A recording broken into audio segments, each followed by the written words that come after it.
Pilum is a very original weapon and it was used throughout the entire Roman history.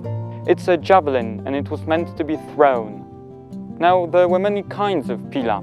Some were a bit shorter, some a bit longer, some had only 2 rivets, some had 3, but in general there were 2 main kinds of pilum, those lighter and those heavier ones.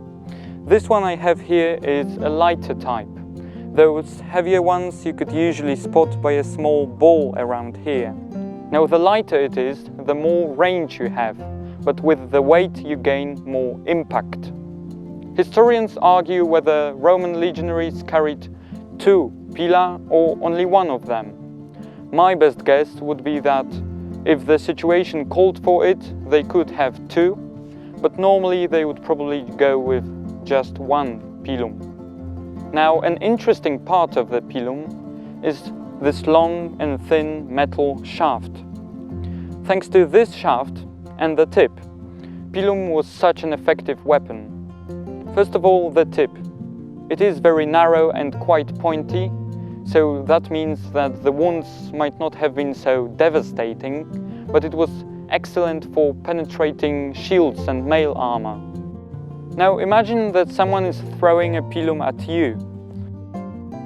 It might be that you weren't even so lucky to cover yourself with your shield. In that case, the pilum could miss you, of course, but if not, you would probably be dead. However, let's assume you have protected yourself with your shield. That's where this long shaft comes into play. A pilum usually comes through a shield all the way up here, which means that even if you have your shield and mail armor on your body, you are not safe. Even if the pilum penetrates shield without wounding the person behind it, the shield becomes useless. You can't use a shield with a long stick or rod stuck in it, and you would have to remove it. And believe me, that's just really hard to get rid of. Now, keep in mind you are on the battlefield, so you wouldn't have time for that and you would have to abandon your shield completely. There's a popular misconception associated with this, however. It seems like this long metal shaft was not designed to bend upon impact. This is actually rather sturdy.